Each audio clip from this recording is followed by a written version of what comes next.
पलनामा साहिब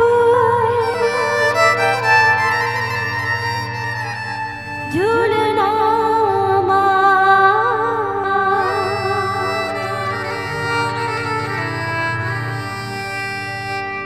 पलनामा बाबा पलनामा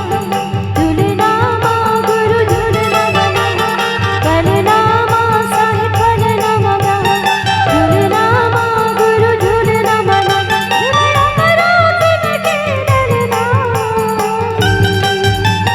पलनामा बाबा पलनामा झूलनामा गुरु झूलनामा पलनामा साहिब पलनामा झूलनामा गुरु झूलनामा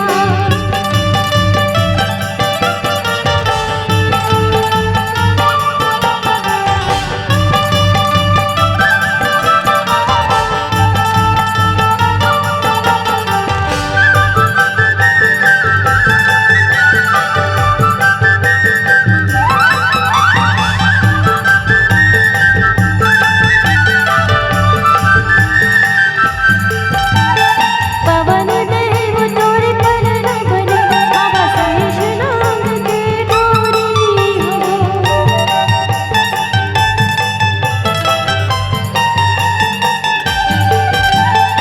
अमृत बरसा बरस गगन देव करे कर जोरी हो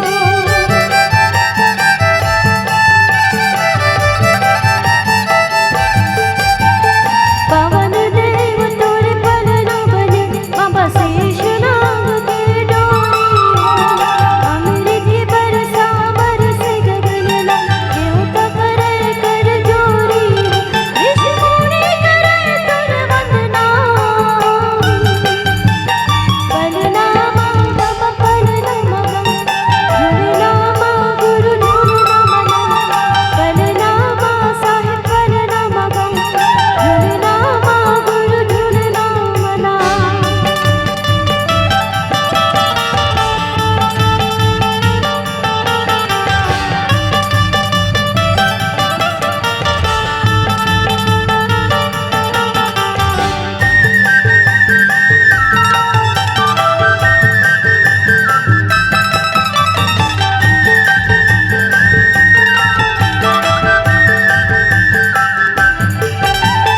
होत बिहनिया है उजियार महगो के घर माँ गुंज की निकारी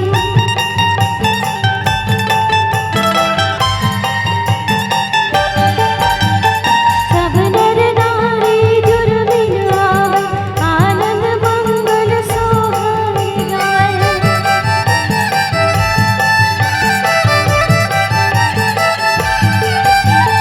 होत बिहनिया है उजियार महगो के घर माँ गुंज की निकारी सब नर नारी जुर्मिन आवे आनंद मंगल सोहर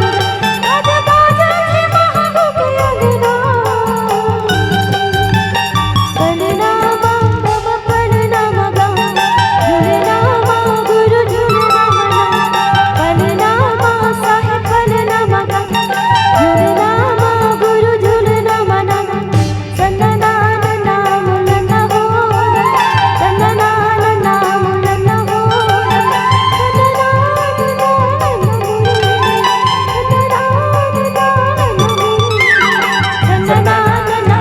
नन्ना हो ललना सन्ना नन्ना मोर नन्ना हो ललना सन्ना नन्ना मोर नन्ना हो ललना सन्ना नन्ना मोर नन्ना हो ललना सन्ना नन्ना मोर नन्ना हो ललना सन्ना नन्ना मोर नन्ना हो ललना सन्ना नन्ना मोर नन्ना हो ललना ललना चला तो हाथ उठाओ सबे चल लगा थे उठावन वो मोर एक ठन हाथ में एक ठन हाथ उठा था थोड़ा दम लगा के है ना गला बैठ के हैगा सुनना गला बैठे नहीं है ए मन हा बैठे तै तो खड़े है तै नहीं बैठे ना गला बैठे थोड़ा दम लगा के कैसे चिल्ला दे चला हाथ ला उठाओ थोड़ा आवाज ला देबे तो उठाही चला एक और इज्जत के सवाल है, दोनों हाथ ऊपर करके, मौत तो इज्जत है, दोनों हाथ ऊपर करके सबो जान बस हटके पीछे वाले मन एक बार उठा देवो, दोनों हाथ उठा के एक बार जोरदार ताली बजा देवो। बोल परम पूज्य गुरु घासीदास बाबा की। नहीं सुनाई से बोला, नहीं सुनाई से, बिल्कुल नहीं सुनाई से। हाँ सुनवा ना, आओ सुनवा ना, एक बार आओ सुना देवा, एक कान है ना थोड़ा रोज रोज के कम सुनाते। बोलिए गुरु घासीदास बाबा की। एक ठो कंपोज है, हे अमरो दिन के लाला मोर घासीदास